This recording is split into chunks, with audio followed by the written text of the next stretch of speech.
मेरे प्यारे हिंदी के प्रतियोगी अभ्यर्थियों, हिंदी वाग्धारा चैनल में आपका पुनः स्वागत है।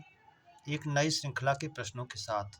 ये सारे प्रश्न परीक्षाओं में पूछे गए प्रश्न हैं और आपकी हिंदी की किसी भी परीक्षा में ये प्रश्न पुनः पूछे जाएंगे, इस उम्मीद से कि आप इनका विधिवत अध्ययन शुरू से अंत तक करेंगे और आपकी परीक्षाओं के लिए उपयोगी भी होंगे, जिसकी अनुभूति आपको स्वयं से हो रही होगी। आइए इस श्रृंखला के पहले प्रश्न की शुरुआत हम लोग करते हैं। आज का पहला प्रश्न है, सबसे अधिक किस विराम चिन्ह का प्रयोग होता है? आप जानते हैं विराम का शाब्दिक अर्थ है रुकना। जब हम बोलते हैं, लिखते हैं तो विराम चिन्ह का प्रयोग करते हैं और कामता प्रसाद गुरु इसके जनक माने जाते हैं। उनके अनुसार विराम चिन्हों की संख्या 20 होती है। पूछ रहा है सबसे अधिक किस विराम चिन्ह का प्रयोग करते हैं? ए उपविराम, बी पूर्ण विराम, सी निर्देशक, डी लाघव। तो सबसे अधिक हम पूर्ण विराम का प्रयोग करते हैं, क्योंकि हर वाक्य की समाप्ति जहाँ होती है, जहाँ विचारों का तार टूट जाता है, वहाँ पर पूर्ण विराम का प्रयोग करते रहते हैं। इसलिए विकल्प बी हमारा सही हो जाएगा, पूर्ण विराम। प्रश्न नंबर 2, किस वर्ण से शब्द की शुरुआत नहीं होती है? ए ड़, बी ढ़, सी दोनों, डी च। तो ढ़ से और ढ़ से, इन दोनों से किसी शब्द की शुरुआत नहीं होती है, इसलिए विकल्प सी सही हो जाएगा हमारा, दोनों। प्रश्न नंबर 3, ऐसे वर्ण जो स्वतंत्र होते हैं, स्वर, व्यंजन, अनुस्वार, विसर्ग। तो जो वर्ण स्वतंत्र होते हैं, जिनकी अपनी स्वतंत्र सत्ता होती है, वो स्वर होते हैं, इसीलिए विकल्प ये हमारा सही हो जाएगा, स्वर। प्रश्न नंबर 4, संक्षेपीकरण की प्रक्रिया है? ए समास, बी संधि, सी उपसर्ग, डी प्रत्यय। तो संक्षेपीकरण की प्रक्रिया समास होती है। आप जानते हैं जब वो बड़े रूप में होता है, उसको संक्षेप कर देते हैं तो हो जाता है समास। जैसे पीला है वस्त्र जिसका, जब उसको पीताम्बर करते हैं तो संक्षेपीकरण की प्रक्रिया हो जाता है समास। विकल्प ए हमारा सही हो जाता है। प्रश्न नंबर 5, पदों का मेल किसमें होता है? ए समास, बी संधि, सी शब्द में, डी वाक्य में। तो पदों का मेल जो है समास में होता है, विकल्प ए हमारा सही हो जाएगा। और प्रश्न नंबर 6, वर्णों का मेल होता है? ए संधि में, बी समास में, सी शब्द, डी सभी में। तो वर्णों का मेल संधि में होता है, पदों का मेल समास में, वर्णों का मेल संधि में। प्रश्न नंबर 7, स्वर और व्यंजन के बीच की कड़ी है? ए अयोगवाह, बी अव्यय, सी उपसर्ग, डी प्रत्यय। तो स्वर और व्यंजन के बीच की कड़ी को अयोगवाह, जिसे आप अंग और आह के रूप में जानते हैं, वो अयोगवाह होता है, जिसकी संख्या 2 होती है। विकल्प ए हमारा सही हो जाएगा, अयोगवाह। प्रश्न नंबर 8, प का उच्चारण स्थान है? ए उच्चारण स्थान पूछ रहा है यहाँ। ए कंठ, बी दंत, सी मूर्धा, डी ओष्ठ। तो आप जानते हैं उपु पद्मानिया नाम ओष्ठ, उ पवर्ग का इनका जो है ओष्ठ होता है, इसलिए विकल्प डी हमारा सही हो जाएगा, ओष्ठ। प्रश्न नंबर 9, व का उच्चारण स्थान है? ए दंतोष्ठ, बी कंठ, सी तालु, डी नासिका। वकारस्य दंतोष्ठम उच्चारण स्थान आप जानते हैं, व का उच्चारण स्थान दंत और ओष्ठ दोनों होता है, इसलिए विकल्प ए हमारा सही हो जाएगा, दंतोष्ठ। प्रश्न नंबर 10, अनुनासिक वर्ण उच्चारित होते हैं? ए मुख से, बी नासिका से, सी दंत से, डी मुख नासिका से। तो हम जानते हैं अनुनासिक वर्ण का प्रयोग मुख से और नासिका दोनों से होता है, इसलिए विकल्प डी हमारा सही हो जाएगा, मुख नासिका। प्रश्न नंबर 11, महिष का संधि विच्छेद है? मह प्लस ईस, बी मही प्लस ईस, सी महा प्लस ईस, डी कोई नहीं। तो आप जानते हैं संधि विच्छेद हमेशा सार्थक शब्दों में होती है। मही का अर्थ पृथ्वी होता है और ईश का स्वामी। तो महिष पृथ्वी का स्वामी अर्थात राजा का पर्याय बनता है। दोनों शब्द सार्थक हैं, इसलिए विकल्प बी ही सही होगा, मही प्लस ईश। प्रश्न नंबर 12, लाठा लाठी में समास है। ए बहुव्रीहि, सी तत्पुरुष, बी तत्पुरुष, सी द्वंद्व, डी द्विगु। तो लाठा लाठी में समास है, ये बहुव्रीहि समास होता है। और अंतिम समास जो चौथा भेद है इसका व्यतिहार बहुव्रीहि में। लाठा लाठी, बाता बाती, गाला गाली, मुक्का मुक्की, ये सब हमारे व्यतिहार बहुव्रीहि में होते हैं।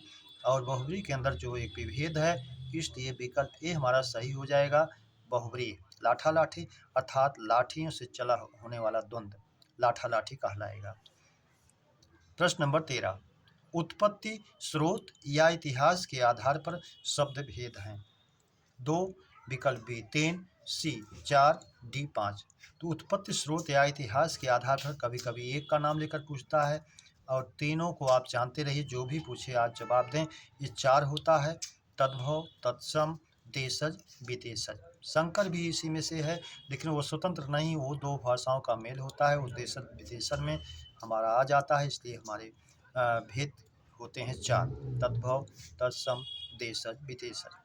प्रश्न नंबर 14, लिख में कौन सा प्रत्यय जोड़ने पर भाववाचक संज्ञा होगी। ए आहट, बी आवट, सी एक, डी इका। तो लिख में आवट प्रत्यय जोड़ने पर लिखावट, लिखने का भाव या गुण आ जाएगा, भाववाचक संज्ञा हो जाएगी, इसलिए विकल्प बी होगा, आवट। प्रश्न नंबर 15, अभ्यागत में संधि है। ए यण, बी हुण, सी वृद्धि, डी अयादि। तो अभ्यागत में हमारी यण स्वर संधि होगी, अभि प्लस आगत, ई के बाद असमान स्वर के आने पर ई का या हो गया, यण स्वर संधि हो गई, जिसका सूत्र आप जानते हैं, इको यड़चि, इकः स्थाने यण स्याद अचि। इक के स्थान पर यण हो जाता है आगे असमान स्वर के होने पर, इसलिए विकल्प ए हमारा सही हो जाएगा, यण। प्रश्न नंबर 16, शुद्ध वाक्य का चयन करें। ए फूलों की एक माला लाइए, बी उसने हस्ताक्षर बना दिया। अगर उसने हस्ताक्षर बना दिया की जगह होता उसने हस्ताक्षर कर दिया तो ये सही हो जाता। सी उसने स्वतः अपने आप मुझे बुलाया, उसने स्वतः अपने आप मुझे बुलाया। अगर स्वतः बुलाया या स्वतः ना कहा क्योंकि उसने अपने आप बुलाया, मुझे बुलाया, तो वाक्य शुद्ध होता, इसलिए अशुद्ध है, दोनों का प्रयोग किया, प्रायोक्ति जैसा दोष है। डी विकल्प, उसका प्रवासी पति वापस लौटा है। प्रवासी पति वापस लौटा है, इसमें वापस भी लौटा भी दोनों एक दूसरे के पर्याय हैं, इसलिए जो है ये पर्यायोक्ति दोष होने के नाते ये जो है अशुद्ध है। शुद्ध वाला हमारा फूलों की एक माला लाइए, विकल्प ए पहला वाक्य ही सही है। प्रश्न नंबर 17, पुजारी पूजा कर भोजन किया में क्रिया है। ए तात्कालिक, बी पूर्वकालिक, सी प्रेरणार्थक, डी अनुकरणात्मक। पुजारी ने पहले पूजा किया फिर भोजन किया। आप जानते हैं कर्ता जब एक क्रिया पूरा करके दूसरी क्रिया को करता है तो पहले पूर्ण करने वाली क्रिया में पूर्वकालिक क्रिया होती है, इसलिए विकल्प भी हमारा सही हो जाएगा, पूर्वकालिक।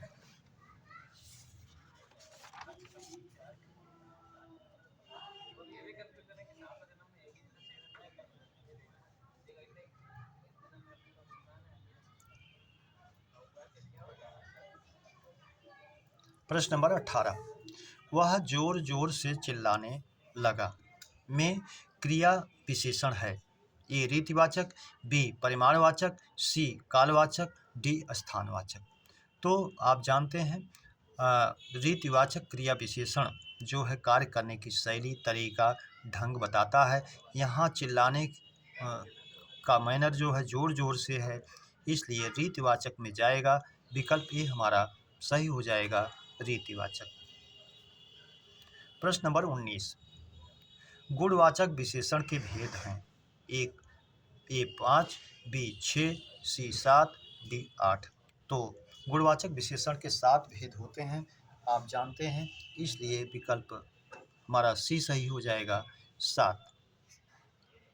पहला गुण या भाववाचक, दूसरा काल या समयवाचक, तीसरा आकार बोधक, चौथा रंग बोधक, पांचवा दशा या अवस्था बोधक, छठवां स्थान बोधक, सातवां द्रष्टव्य बोधक, इस प्रकार इसके 7 भेद हो जाते हैं, तो हमारी संख्या ये 7 हो जाती है भेद की, इसको आप जानते रहें। प्रश्न नंबर 20, परिमाणवाचक विशेषण को किस विशेषण के अंतर्गत माना जाता है? ए संख्यावाचक, बी गुणवाचक, सी सार्वनामिक, डी कोई नहीं। तो संख्यावाचक के अंतर्गत परिमाणवाचक विशेषण को माना जाता है। ऐसे हिंदी के महान दिग्गज वैयाकरण कामता प्रसाद गुरु और वासुदेवानंद जी मानते हैं। कभी कभी परीक्षाओं में 4 भेद ना देकर के 3 देता है, तो इनके अनुसार ही देता है, जिसमें परिमाणवाचक संख्यावाचक विशेषण के अंतर्गत आ जाता है। इसलिए संख्यावाचक विशेषण के अंतर्गत परिमाणवाचक आ जाएगा। विकल्प ए हमारा सही हो जाएगा। प्रश्न नंबर 21, अशुद्ध तद्भव तत्सम युग्म है? ए छोटा क्षुद्र शुद्ध है, बी तुरंत त्वरित, ये भी शुद्ध है, सी ईहा ईप्सा, ये भी शुद्ध है, डी अस्तुति ईडा। अस्तुति और ईडा एक दूसरे के पर्याय हैं। ईडा भी स्तुति का प्रशंसा का पर्यायवाची है, इसलिए विकल्प डी हमारा अशुद्ध हो जाएगा। प्रश्न नंबर 22, कटहरा का तत्सम है? ए काष्ठगिरी, बी काष्ठागार, सी काष्ठ, डी कोई नहीं। तो कटहरा का तत्सम काष्ठगिरी होता है, इसलिए विकल्प ए हमारा सही हो जाएगा, काष्ठगिरी। प्रश्न नंबर 23, तद्भव में तद से तात्पर्य है? तत् प्लस भव तद्भव बनता है। ए संस्कृत, बी हिंदी, सी उर्दू, डी कोई नहीं। तद माने उससे, भव माने हुआ, उत्पन्न हुआ। किससे? संस्कृत से जो शब्द उत्पन्न हुए, अब रूप विकृत हुआ, पाली प्राकृत अभ्रंश से होते हुए हिंदी में आए, तो वो तद्भव कहलाए। वही संस्कृत जिससे शब्दों के विकृत होते हुए रूप में आए, वो संस्कृत में थे तो मूल रूप में थे, तो उस तद यहाँ संकेत कर रहा है संस्कृत की तरफ, उससे उत्पन्न हुए, उससे निकले। विकल्प ए सही हो जाएगा, संस्कृत। प्रश्न नंबर 24, भव का अनेकार्थी है? तो भव का अनेकार्थी होता है 3। अब यहाँ जैसे भव का तद्भव अभी शब्द आया, उससे होना अर्थात संस्कृत से होना, जो हुई उत्पत्ति हुई। बी संसार, भवसागर से मुझे पार कीजिए, तो भव शब्द संसार का है। शिव भगवान शंकर का भी है, आप पढ़ते कहते भी हैं भवम भवानी सहितम नमामि, इसलिए विकल्प डी हमारा सही हो जाएगा अनेकार्थी में तीनों। प्रश्न नंबर 25, उसने भोजन कर लिया है में काल है? आसन्न भूत, बी पूर्ण वर्तमान, सी दोनों, डी कोई नहीं।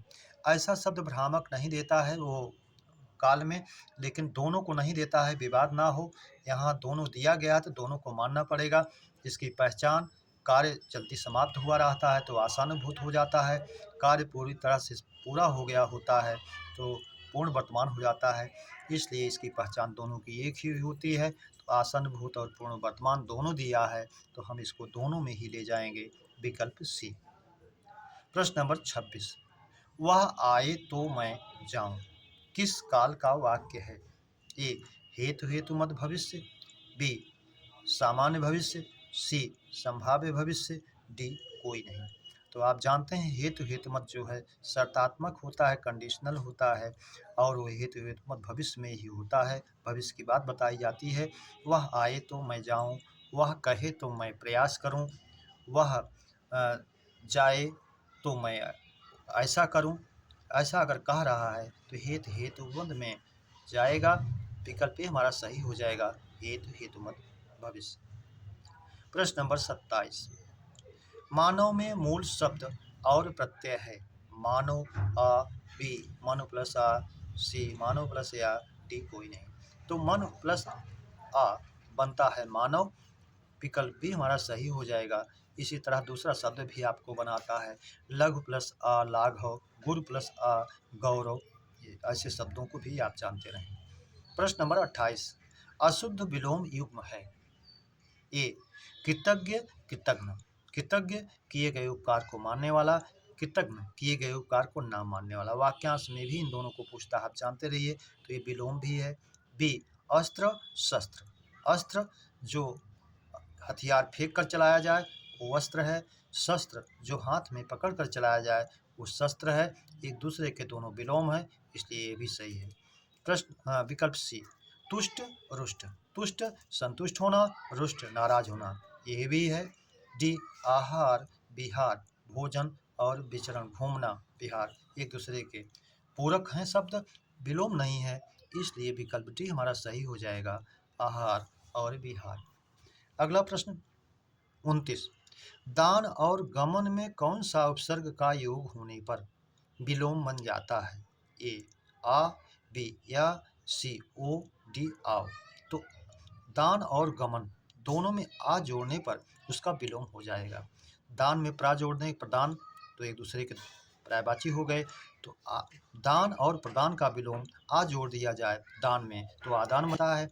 गमन माने जाना, आ जोड़ दिया आगमन आना, तो उसका विलोम दोनों में बन जाते हैं, आदान और आगमन, इसलिए विकल्प ए हमारा सही हो जाएगा, आ।